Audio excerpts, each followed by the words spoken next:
Hello everyone and welcome back to Divisive Games, where we look at the games that you morons can't seem to decide on. Today I'm going to be looking at Crash Twinsanity, the 5th major installment in the Crash franchise, and it's such a weird acid trip of a game and it's so hard to talk about in a review sense. The game is a direct successor to The Wrath of Cortex and marks a substantial deviation in the franchise to the point where it's borderline unrecognizable in a lot of ways to its level-based box-breaking counterparts. Amongst fans of the series, this is typically the most divisive games with about as many fans as haters, unlike a lot of the later entries, or earlier ones for that matter I guess. But in my opinion, as an idea, Twinsanity is probably the best game in the series and features the most innovation in nearly a decade's worth of games. But unfortunately, the game fell victim to a bunch of financial troubles caused by its older brother, The Wrath of Cortex, which left the developers in a bit of a desperate attempt to recoup all the money lost, all while being on a very strict time schedule. The results of this means that the game is unbelievably unfinished, and it's just one of those situations where the lack of polish in a lot of the game is the least of its issues. But let's hop into the game itself here and set up a brand new save file. And actually everyone, I have a very special announcement I want to throw out there before we start up the video. I started a live channel that I'll be streaming on here very soon. I'll be doing a little bit of everything, but here's some of the games I'm going to let you guys choose between for my first ever stream that'll be announced very shortly. So make sure you go ahead and sub to that channel and throw a notification so you don't miss it, and also follow my Twitter just because that's where I'll be announcing the day that this is starting on, if you care enough that is. And also, speaking of live streaming, I have a little bit of a surprise later on in this video, so don't you fucking dare leave it. But sorry for the interruption, back to the video.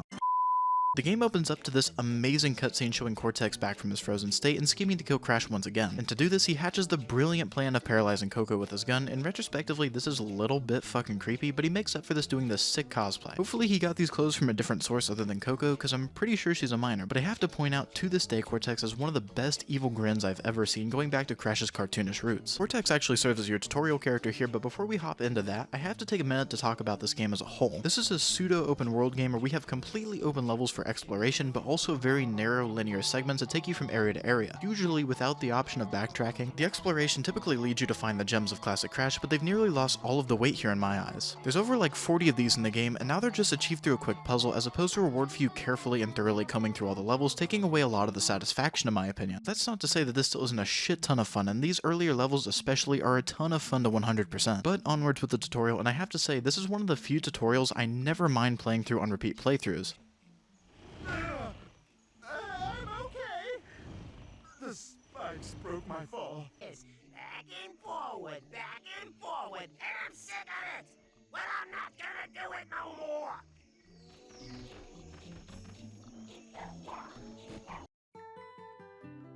Part of what makes it so tolerable is definitely the humor it constantly throws at you, but also the music. If there's one thing that the Traveler's Tales Crash games got right, it was the music, and this game is no exception, with the acapella group Spiral Mouth being in charge of this game's soundtrack alongside Tag Team Racing's actually. And while being associated with certainly questionable Crash games, I think that the OST is solid throughout both. I'll be pointing out my favorite tracks throughout the way, but I have to say that the entire OST fucking slaps. It's something I'd really put on while I'm working or anything, but it really sets the mood fantastically throughout the game. The acapella nature adds this super goofy and upbeat tone to the game as a whole, which I think it was a very clear intentional choice in the development of the game.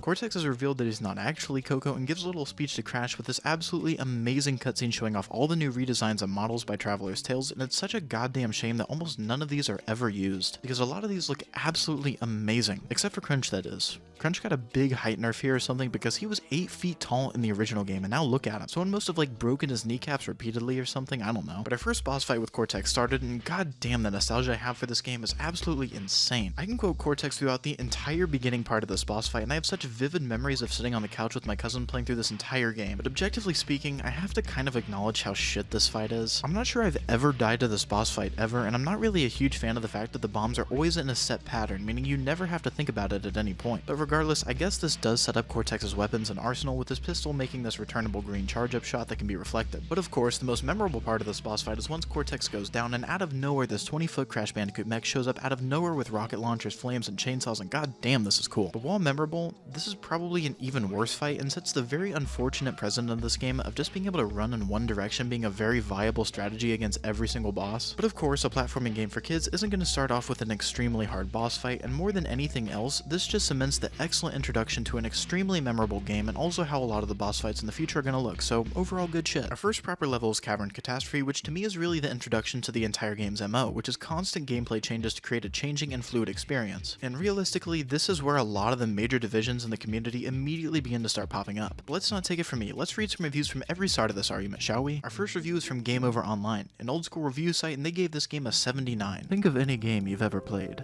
As a part of its storyline, an intense rivalry between a hero and villain, Cloud and Sephiroth. Classic. Solid Snake and Big Boss. Never played those games, but I'm sure it's cool. Jack and Daxter, because that little bastard is up to something and we all know it. Okay, seems like an odd time to break out in a random conspiracy theory with no basis, but whatever. Can you think of a single one of those rivalries that would not have been made better in every way, more memorable, more interesting, more dramatic, by the inclusion of a long sequence where the hero sliding down a snow-covered slope at goddamn miles an hour, used by the villain as an improvised snowboard? Twinsanity offers just such a sequence with Crash Bandicoot that...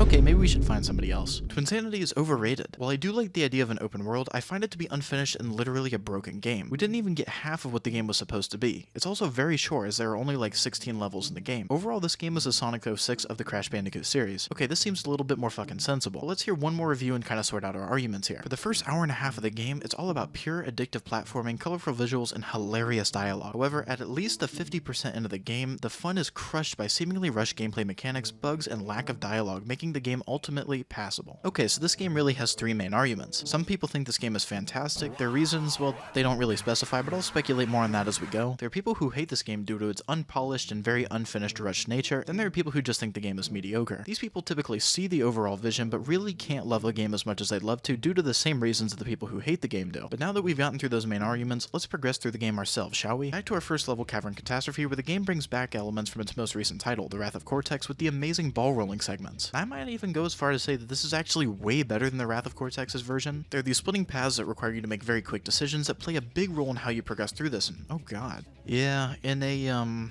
weird decision in this one part of the game, there is an absurd amount of spaking and other odd activities for the better part of this level. As a kid, I found this to be sort of funny, but I mean, goddamn, as an adult, this aged like shit. But it's somewhat short as we get back to our exclusively Crash gameplay after Cortex finds a crystal and somehow activates a giant alien drill we have to shut down, and it's as easy as that. Afterwards, we get introduced to the second most prevalent gameplay style in the game, where Crash grabs onto the other end of Cortex and starts dragging him around, opening up a collection of new attacks alongside the removal of a few others. For starters, there's no double jump anymore, and I'm almost entirely certain there's a decreased movement speed, but we get the ability to throw Cortex, which is always pretty damn satisfying at first, but I have to say the sound effect that goes with it never changes, and once you pick up on that, it gets so annoying.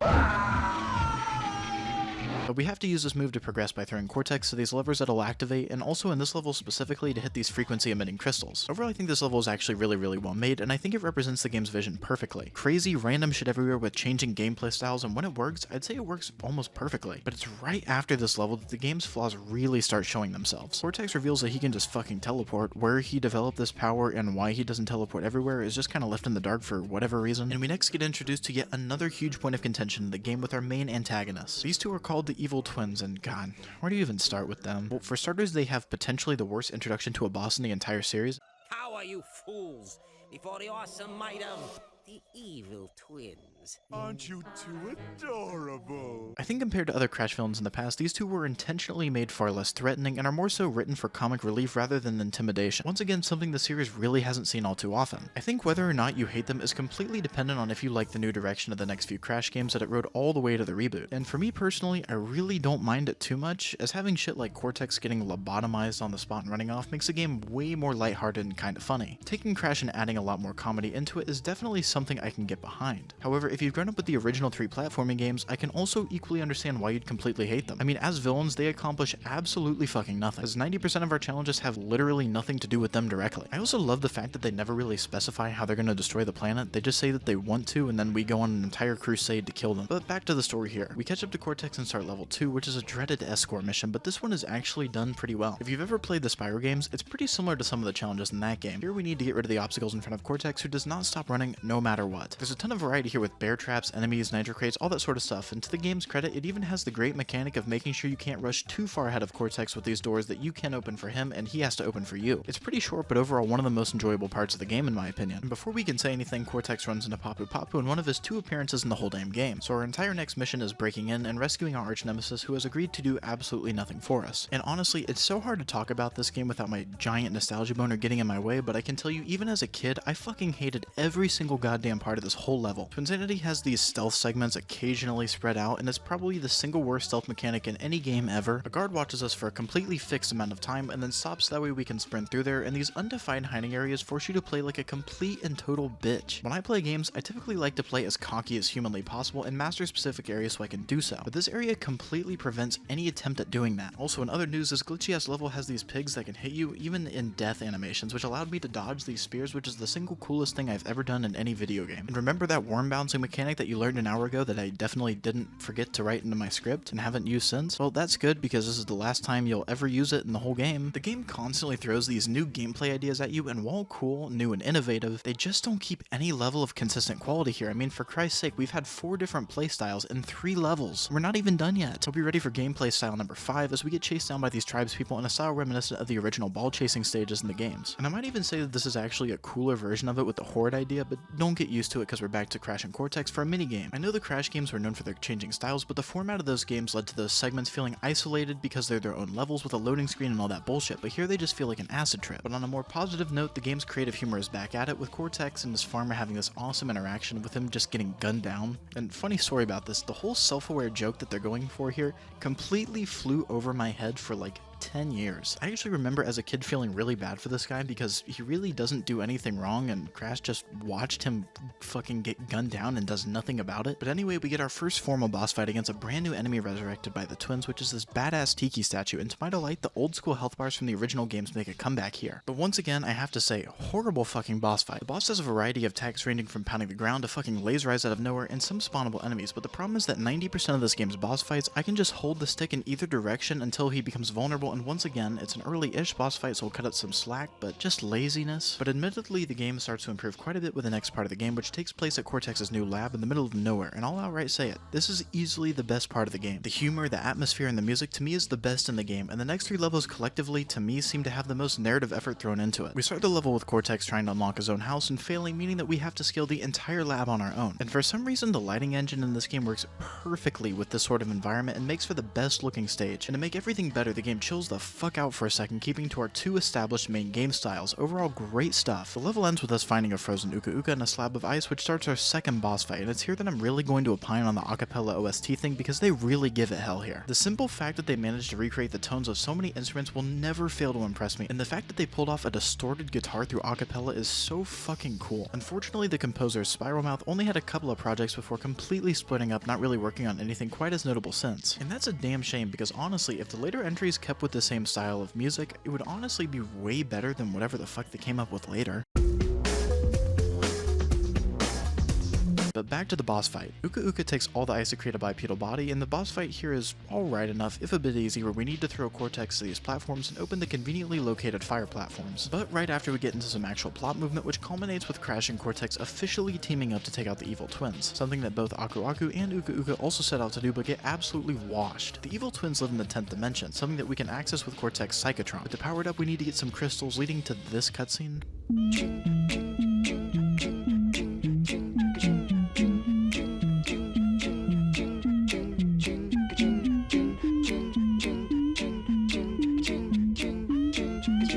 Developers really pushed the E for Everyone rating to the fucking max here. Nothing like literal cock and ball torture in a kid's game, I'll tell you what. Or better yet, a brothel. Are those real? Mother? Yeah, no idea how that slipped through the cracks. The final level in this half of the game is Engine's battleship, and for some reason this is by far the glitchiest section in the entire game. But once again, we're back to normal Crash platforming, and there are plenty of skips you can pull off here. But I know I said that the new designs for the bosses here were good, but damn, Engine did not get the same treatment. And better yet, in his own level, he seriously does not have a single line of dialogue. Outside of this, of course.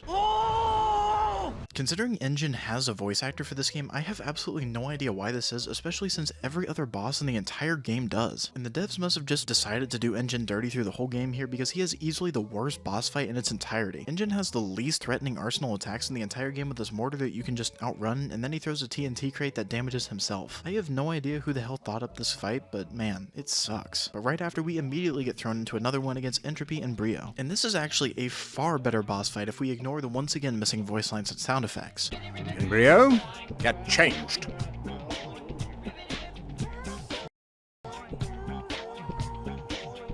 Brio turns himself into a big-ass frog, which is pretty cool if you ask me, and chases you around in a way reminiscent of the original Tiny Tiger fight. And once you dodge all of his attacks, Entropy's gonna come out and strike down your limited platforms, meaning you have to be very, very patient. Overall, not bad at all. The first half of this game concludes with us being sent back to the lab where Coco pops up out of absolutely fucking nowhere and breaks shit just to get paralyzed. And while this seems like just another random bit of story that the game crams in there's actually a shit ton of importance to this very specific moment that we're gonna get to later. But for now, we enter the third chapter of the game where we need to go to Cortex's old school called the Academy of Evil to retrieve his niece, Nina Cortex, in her debut game after being cut from Nitro Card. And to make everything better, we get to play as Cortex on his own, and I'm pretty sure that this is the first time you get to do this in any of the mainline titles. Cortex uses his gun to take out enemies from a distance with the caveat of monitoring his own ammo supply. And once you run out, you need to immediately find another ammo crate because the only other thing you have for an attack is this useless headbutt. And the detail of the changing running animation for Cortex when he's out of ammo is absolutely fucking awesome, and I'm surprised a game with this level of unpolish has details like this. But outside of that, this is by a mile probably the worst and most janky segment in the entire game. Whenever I replay this game, I absolutely dread this level every single time, and for one goddamn reason. This singular sequence break glitch that every single person has experienced. So the first half of the stage is spent going through the lower levels of the school using Cortex and his barrel to solve puzzles. And while one of my least favorite segments, it at least ends with one of the most difficult boss fights in the game with Dingodile. But once you're done, the game goes back to being open world, and for some stupid fucking reason, this level does not get blocked off. You see Cortex over there? That's exactly the way he was before he went into this area, meaning that if we were to go off in that direction, you could very easily get stuck playing through the same goddamn level you just got done with. And to make everything better, it happens to be the second longest level in the whole goddamn game. The game goes back to decent though with some normal crash platforming and stealth and its second and final appearance in the entire fucking game, but now we get ourselves a Cortex segment, and once again, these are actually pretty fucking fun. But what isn't fun is the Nina platforming segments that come right after. Nina plays pretty similar to Crash, being focused on platforming, but she substitutes a double jump for a grappling hook, and you can only use it at very specific grappling hook spots, meaning you're essentially just playing as a slower Crash without a double jump who uses a super linear grapple to cross against the gaps that the game lets you cross. Thankfully, the two platforming segments she has in the entire game that are back to back are very, very short. But once we're done with that, it's on to the final chapter of the game that starts with an important lore drop about the evil twins' origin story. While Cortex was in school, he tried a prototype of the Evolver Ray he later used on Crash on his childhood pets, Victor and Maurice, who got transported to the 10th dimension and now want to destroy the world. I mean, this isn't awful writing, but any form of sympathy you might have started to develop gets swept under the rug in a heartbeat, and they aren't mentioned once by name until the very last level. But it's time to start the final part of the entire game, taking place in the far more ominous 10th dimension. However, it's also here where the game story just becomes fucking incoherent with an entirely new character called Evil Crash popping out of nowhere to steal Nina, leading to this absolutely iconic scene. My daughter, niece! The implications from this cutscene are fucking amazing because either option raises far more questions. If Nina is in fact his niece, then Cortex technically has a sibling, which is pretty big news. But if Nina is his daughter, well, I think we're all thinking the same thing here, right? This leads us to the second and final sighting section, and it's really just more of the first, except the music has been swapped out for a minor key instead of a major key, resulting in a far creepier sound. I really like it. But this final area of the game got hit the hardest by the rush dead element, which we'll dive into in a little bit, but let's finish out the game first. We had our second and final escort mission with Cortex, but this time it's a hell of a lot harder with certain boxes that you need to time and others that you need to totally ignore. It's pretty cool, but after that, Evil Crash just like gives up or something, and we start the final level of the game, which is the Evil Twins' lair. And you know what? The game actually gives it hell here with a ton of interesting mechanics. Firstly, there are these colored platforms that activate in a certain order you can determine by the music played at the time. There are also these purple platforms that disappear very quickly, meaning you need to think on your feet. It's pretty cool shit overall. And while easily being the longest level in the game, it keeps it pretty fresh through the whole time. But the level ends with such a weirdly obvious sellout plug, it's just hard to explain. Just watch. Personally, I don't care, but I think he might want his gems back. Yeah, real fucking subtle Traveler's Tales. But whatever, let's get on to the final boss, and for once, this is actually a super dope fight. The first stage has us play as needed to disable all these giant towers while spawning a mob of enemies to make sure you're scared to miss a single jump. Next, we have a running gun sequence with Cortex where we need to sprint around and slowly dismantle the boss's arsenal of weapons, and it all wraps up with Crash getting Mega Bandicoot out of absolutely nowhere and shooting missiles at the boss, and the best part of it is that the evil twins get brutally shredded by Evil Crash. The game's final cutscene shows Cortex trying to kill Crash once and for all, but the machine that we just fixed breaks again and Cortex gets thrown into Crash's brain to be tormented. And I'm not sure I even have to say it, but what the fuck is this game? I tried to make it pretty obvious how many random gimmicks are in the game, but let me actually show you in terms of numbers here. So our main style here is Crash all on his own, and it occupies a whole 27% of the game, and just look at this goddamn chart. This game is all over the place in terms of gameplay and never lets you get used to anything whatsoever. But let's talk about what this game was actually supposed to be before all the time cuts and rush development. This game seems to be about 60 or 70% of what the final product was really intended to be, and this is one of the games where a ton of stuff that was cut remains on the disc. There are ton of people who have dug it all up and thrown it on YouTube. I advise you go check it out. But there's no cut level in Crash's entire history more infamous than the legendary Gone a Bit Coco. Remember when I said this was like, what was it, 5 minutes ago? And while this seems like just another random bit of story that the game crams in there's actually a shit ton of importance to this very specific moment that we're going to get to later. Well, I was being 100% serious, and this is the diversion point where the cut level used to be. And the idea for this level seems so goddamn cool. Coco has some sort of important information for the quest, and since she got absolutely stir-fried by that machine she broke, we have to go into her brain and fix it, like some Inception shit. This would have been like a twisted fantasy type of setting with a bunch of cutesy styled enemies and environments surrounded by like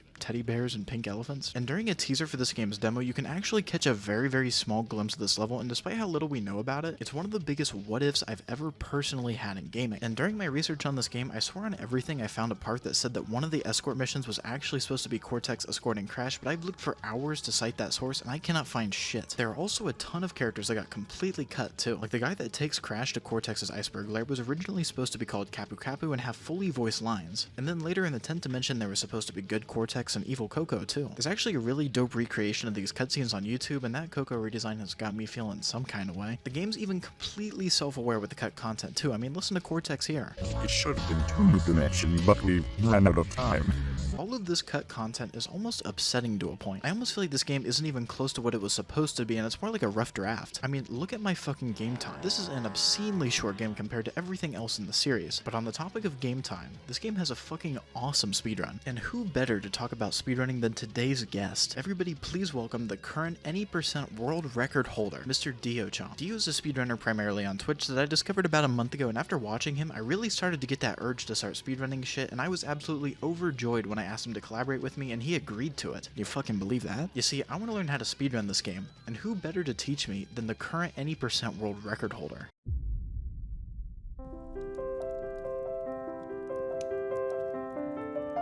I'm assuming this is going to be absolutely cursed. Absolutely. I'm actually excited for it to be as bad as humanly possible. I've only really taught stuff to people who already are very familiar with this run. This ended up being the first major roadblock in the stream. See, I thought I knew far more about Twinsanity than I actually did, and it turns out the movement system is far more nuanced than I previously thought. Well, he could very easily pull off all of these skips and explain them perfectly well to a player who knew what they were doing. I could just sit there and struggle and do absolutely fucking nothing. This led to, just one of the most painful hours of my entire life where I just forgot how to play video games, and none of it was Dio's fault. It was all just me forgetting how to function at a basic human level. I put on potentially the worst gaming performance I have I think I've ever done. I don't think I have ever played worse in any type of video game ever. And of course, what is the basic human response to being embarrassed? It's to start an argument. Alright, I might start a fight with this. I don't know if anyone's gonna flame me for this. Dude, I think Wrath is better than 3. I'll say it. Whoa! I'll say it. That's... I'll say it. It has its problems, bro, but you cannot deny that OST fucking bangs. That is true. That OST is really good. I don't think that elevates it over 1. Or 3, rather. I guess over 3 might be a stretch.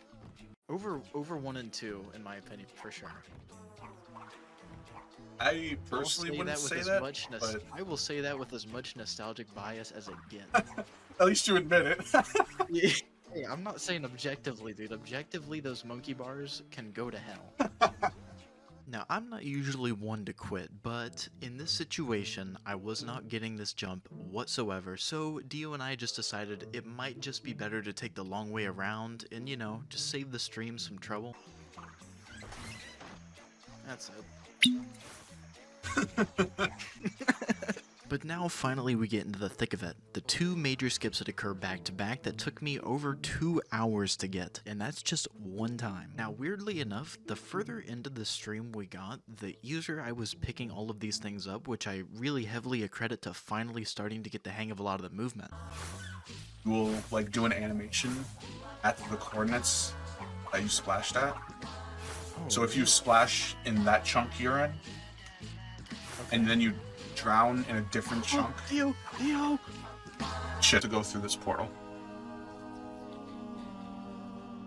Now the final part of the speedrun is an agony, which almost plays out the same way it does in the actual game. And while there aren't any major skips, there are a ton of minor skips that are used throughout the whole level, making it really just an expression of pure platforming skill. But it's actually this direct contrast with the first half of the speedrun that I think makes the speedrun so fucking cool, because it starts off with super cool back-to-back sequence breaks and crazy glitches, and all ends with some of the most tight platforming in the entire series. And just like any other playthrough, the game finally wraps up with the evil twins, and it plays out just like any other playthrough, no real additional strategy involved. But after waiting for me for so long, Dio actually discovered a really weird fucking glitch. What the fuck? Dude, I am so uncomfortable with the fact What? that Just. what the fuck? What? I think that's a good graph. I think it's a good ending point. I just want to personally say to you, Dio, since I hope you watched this far, thank you so fucking much. I had an absolute blast, and everybody listening to this, please go and check to see if he's live right now. Or better yet, start speedrunning this game too. It is way too unpopular for how cool these glitches are. Okay, that's it. Game's done. That's all I had to say. So let's get into where I stand on this game as a whole. I think this game certainly occupies a very weird spot in Crash's catalog, and it's incredibly hard to evaluate the game, because it really never lets you get used to any singular style of gameplay it throws at you. Overall, I think the game succeeded at creating the feeling of a large adventure that it goes for, and while the humor at some points makes the story enjoyable, it's objectively kind of underwhelming, and I think overall the game just kind of lands a mediocre 6.5 out of 10. It isn't exactly a must-play unless you're a die-hard fan of the series. Overall, this game could have seriously been almost perfect if it had an extra year or two in development, and I seriously blame this game's failure for the complete abandonment of its platforming roots in the later entries. But don't get it twisted, while this game is objectively very flawed, my nostalgia blinds me to 90% of it, and I definitely fall on the side of absolutely loving this game as one of my go-to PS2 games. But if you absolutely fucking hate this game, trust me, I see your side too. Well, that about does it. I hope you enjoyed this absolute train wreck of a game, and I'm curious what you guys think about this game. Do you think this is a fun time, or an absolutely awful Crash game that led to his mediocre downfall? Let me know in the comments. But with that, you all know the deal. Please go ahead and subscribe and follow me on Twitter so you don't miss that first ever live stream. I want it to be a big day. But realistically, any and all support's amazing, and no one can force you, and I will see you all in the next one.